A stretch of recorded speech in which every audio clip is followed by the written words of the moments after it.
Just cutting up a chicken. Do knock it off. No, keep it up. It's great. We are here at one of our favorite restaurants, Winsun, on a Monday, and you can't go in because they're closed. They are doing R&D, and we are here to cook a whole chicken with them. This might end up on the menu, it might not. We don't know, they don't know. Let's do it. It's locked. Thank you for inviting us in on your day off. We're just gonna around and try to create something fun for a large group to eat and share. And you're thinking this is something that might end up on the menu? Yeah, I think it'd be a really fun thing to do for the next month or two. I would not take ownership over this idea. This cool restaurant in San Francisco, they do stuffed springbird with sticky rice. And I've always wanted to try it since I saw that. We like cooking large format stuff, so this is like right up our alley. Boning out chickens is right up our alley. So happy to help out. See if we're any good at it. Am I doing this? You doing this? Paper, rock, scissors, 1, 2, 3, shoot. So am I doing it or do you? You're doing it. Okay. I guess we should have made that more clear. To start, really just using like the tip of your knife to kind of release the meat from the bone. We're not really doing much cutting of the meat. And have you already separated the wing? No, I'm about to do that. I'll start working the breast off a little bit. I've been doing this for 10 years and I've never done it like this. This is crazy. It's like manual sci-fi stuff. I don't know. You were so close to making a movie reference. I'm just freeing all this carcass up so I can just pull this. Yeah, you'll eventually, yeah. You're so straight predator that. No, you beat me to it! Damn it! You beat me to the predator reference! So now just work on release. Just tell me to predator that. Just predator that, dude. Just take Keep it off it. the rib cage. I didn't think that it was going to take this long. Seriously, in order to get this on the menu, would you do one of these a day? Like, it has to be faster. I would probably do 2 or 3 a day. If people aren't gonna wanna spend, $20, $30 on one dish. A lot people like to come here and share a plate, so. Does it matter how beautiful the butchering is? It doesn't matter how beautiful it is, but the less holes, the better. We wanna take all the bones out, but keep it intact so the filling doesn't fall out while it fries.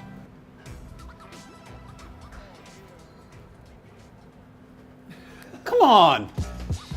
I don't want to spin this as like a super Taiwanese dish. Like, as a white dude, it is something I really try to humbly and respectfully approach. And my mentor, he's from LA, and his folks identify politically as Chinese, but they're from Taiwan. And him just explaining to me that cultural nuance and understanding that complicated response was sort of captivating. And when Josh told me that his folks are from Taiwan, we ended up eating Taiwanese food and then trying to contextualize it historically.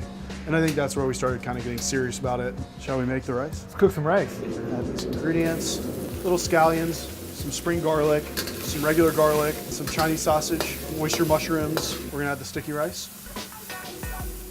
Is this Taiwanese rice versus Chinese rice? Like, how did you change it? Where Josh's mom's family from in Tainan in the south of Taiwan. It's a little bit sweeter and very porky. Instead of cooking the rice with water, I'm gonna use superior broth. So roasted chicken bones and pork necks with some unsmoked ham and ginger and garlic, scallions. Wow. Cook that. Sounds great. Yeah, it's so good. We start stuffing the bird.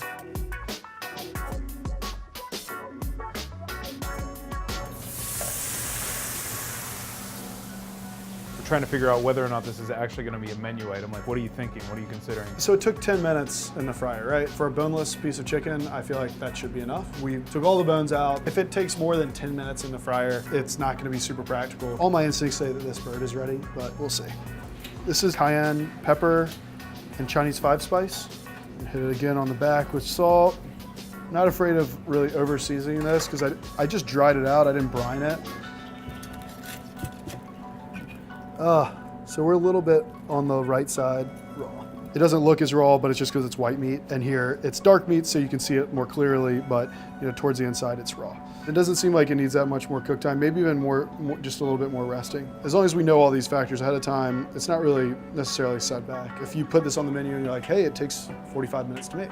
We're not so far beyond cooked that I think it's a feasibility concern. I'm just gonna try it again. All right, let's try it again.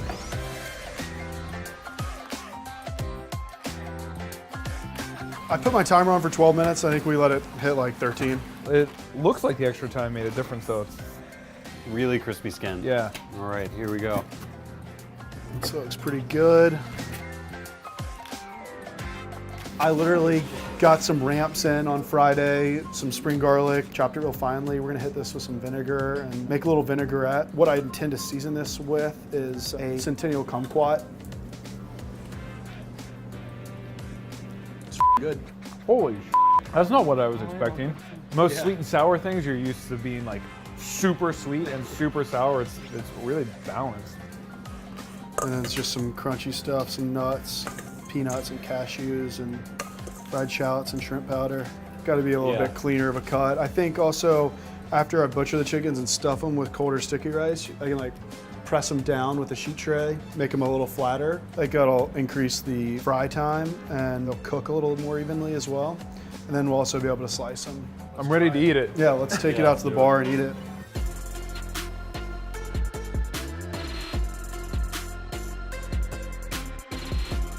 Cheers. How are you guys feeling? I like the dark meat a lot better than the white meat. Maybe brine them, press them so they're a little flatter. Like even more of the kumquat pickles would be great. Otherwise, you're feeling pretty good about this. This is probably gonna make it after like one or two, like let's brine it, let's press it, so you can like really get nice slices and. For sure. I feel like I'm just using the fried chicken as a lettuce leaf, the vehicle to eat the rice. It's like a Tootsie Pop. Rice is. How many bites of chicken does it take to get to the? A lot. I like the brining idea on the chicken just because it is a little bit light with the salt on the outside. So that's seasoned all the way through, like push that flavor up a little bit more. They can stand up to the sticky rice a little bit better. I totally agree. I think that's the only thing that's really missing from it is the little bit of salt in the chicken. Otherwise, I think the sticky rice and the salad garnish are unreal. I think as a first attempt, this is pretty spot on. Thanks for coming through, boys. You can find it here at Winsun. For more episodes like this, click here.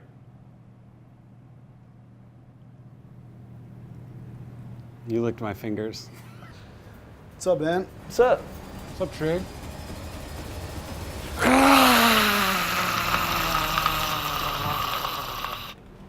Predator, motherfucker!